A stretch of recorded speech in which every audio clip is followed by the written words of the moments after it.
welcome back to my Citizen channel. Hope you're all staying safe and well, guys. Another look at a programme watch. Yes, we call it I Didn't Know That, because I try and find some interesting facts and oddities from a programme, a home programme or an away programme. It happens to be an away programme this time, and we're going to look back at the Leyton Orient versus Manchester City FA Cup programme. Yes, a bit pricey, £5 for 80 pages, but I don't think we can begrudge them that, can we?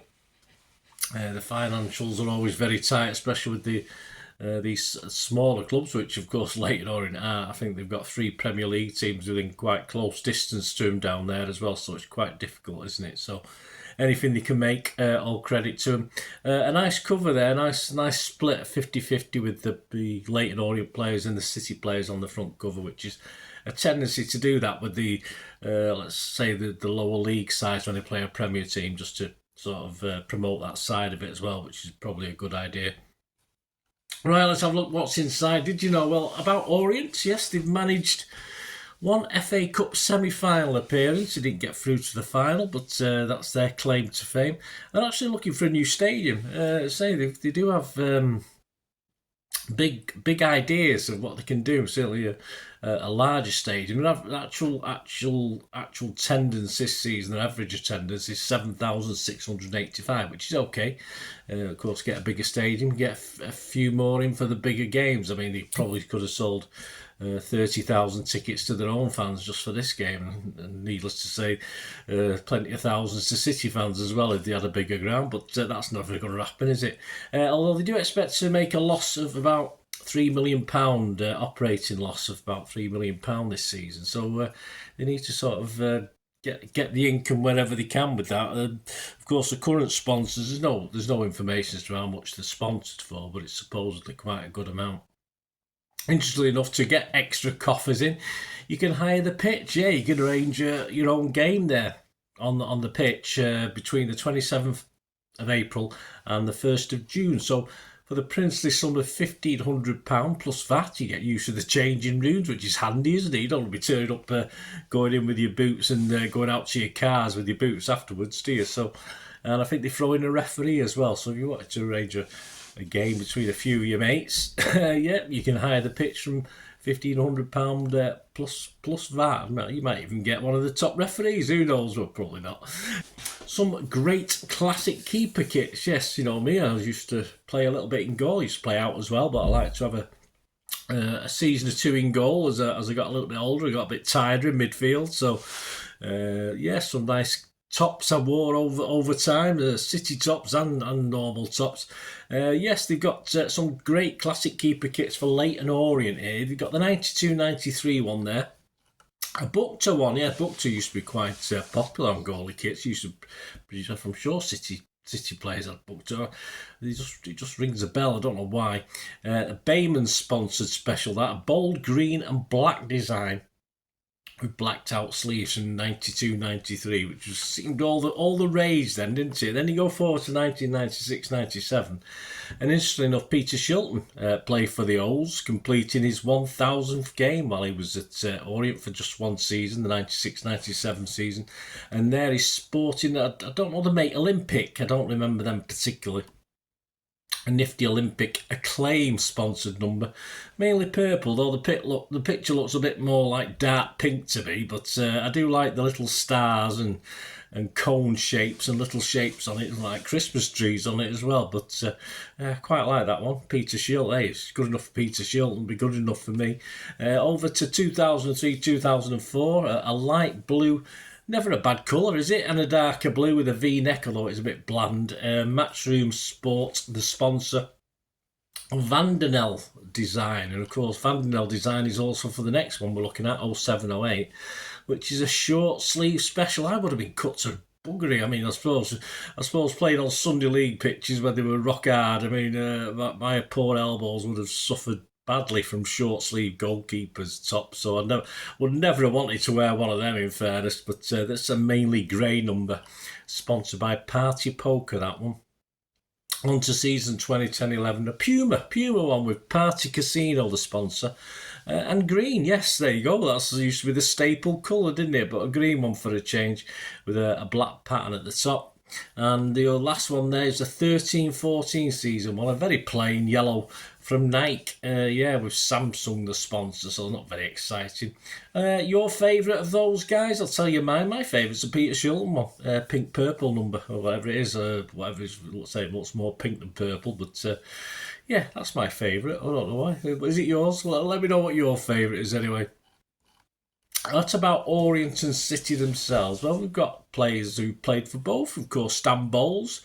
He made 46 starts for Orient and scored 7 goals, of course, at City in his younger days, as was Ian Bowyer, of course, who had 2 years at Leyton Orient, including a debut hat-trick. Yes, before, of course, winning everything with Forest. He went back to Nottingham Forest, of course, league titles, Champions League, or the European Cup as it was called then.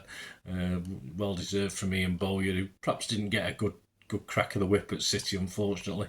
And of course, later on, Carl Griffiths. Remember Carl Griffiths? He had 2 stints with Orient, actually 47 goals in 113 appearances. He was one of those bright young things that we brought in, didn't we? A certain gentleman thought, brought him in. We thought, he must be good if he bought him, but most of his purchases were a little bit overpriced for what we got, weren't they? But we'll not say too much about that. From City to Clapton, looks at William Marsden Holmes, who was signed by City and managed City's manager Sam Ormerod in 1896. No, but even before I was a twinkle in my dad's eye. Part of the scene that were promoted, well, my dad wasn't around then. Part of the scene that were promoted as second division champions in 1899, City's team.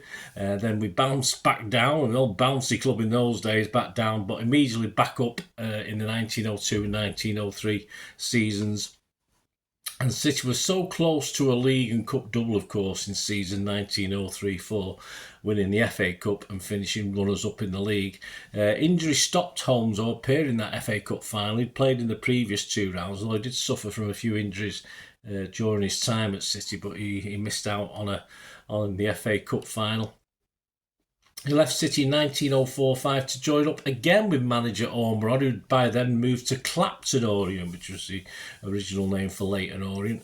And in Clapton, only 1 season in the Football League till they sort of finished rock bottom and Holmes took over as manager. But in them days, he didn't automatically get relegated. You could ask for re-election, and most clubs got back in, and they were re-elected to the Football League. But Holmes, as a hangover, sadly, from the bribery scandal that had rocked City, we lost all our players, of course. Officials were suspended, etc. When Billy Meredith was supposed to have bribed an Aston Villa player to throw a game. So all that had kicked off. And of course, Holmes was one of the City players involved, so he got a massive fine. He got £50, which was a lot of money in those days. And he was suspended as well, even though, of course, he'd left City at that time. It was just a hangover from the time he spent at City. After suspension, he gradually built the side back up as manager. And sort of lowly finishes, which was finishing in the bottom half of the table. But by 1910-11, he actually managed the team to finish 4th in the bottom division, or the 4th division as it was then. And prior to the suspension of football due to the First World War, they finished 6th, so they were doing all right. After the war, they did a lot. We're not talking about it now, but of course, just check out the history of Clapton Orient during the war. It makes very interesting reading. After the war, Clapton Orient went back to managing the team. He was actually managing during the war, obviously with guest players and various things. After the war, Clapton Orient travelled to Hyde Road to play City in round 1 of the FA Cup, a game which City won 4-1. Sadly, Holmes' health deteriorated, though after a leave of absence he did return to managing duties but fell ill again in February 1922 and died at just 47 years old on the 18th of February 1922. And he still remains till now the O's longest serving manager. There you go, a City player, O's player and manager. So there you go. Hope you enjoyed this, guys. It's all right. It's not, for a fiver. It's a memento, isn't it? I'm not going to say it's packed full of stuff, but a lot of obviously stuff. The sort of normal stuff you get. There's about 4 or 5 Orient people, from directors down to the manager to players. And it's all the usual stuff you'd expect. So I wouldn't mind a little bit more history, because, as I say, we have played them a few times, perhaps from a match report from an old game or something like that, but it wasn't to be. But it was okay anyway, and as long as they get a fiver and they get something out of it, why not? And so there you go. Hope you enjoyed this. Let us know your thoughts. Any memories you've got? Are you old enough to remember playing Leyton Orient back in 1966, which was the last time we played them before this?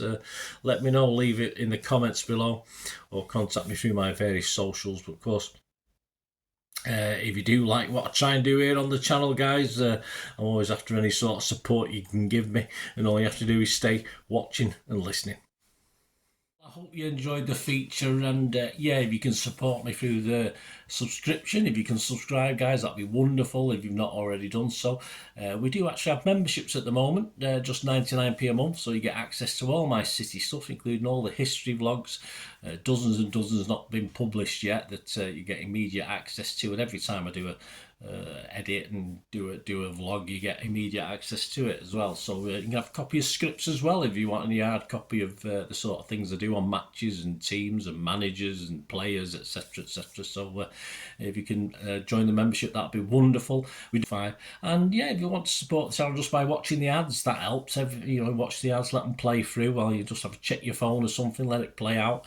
And of course, if you follow any of the links, that always works as well. If you follow a link to one of the ads and you fancy something, I've done it myself. I've followed a link and actually purchased something from another organisation. But it can happen. It can happen. Not all ads are stuff you're not interested in. And of course, if you can give us a like, guys, that's be absolutely fantastic. All likes are much appreciated. Anyway, thanks for watching.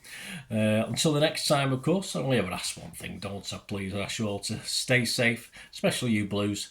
Until the next time, come on, City. Bye for now.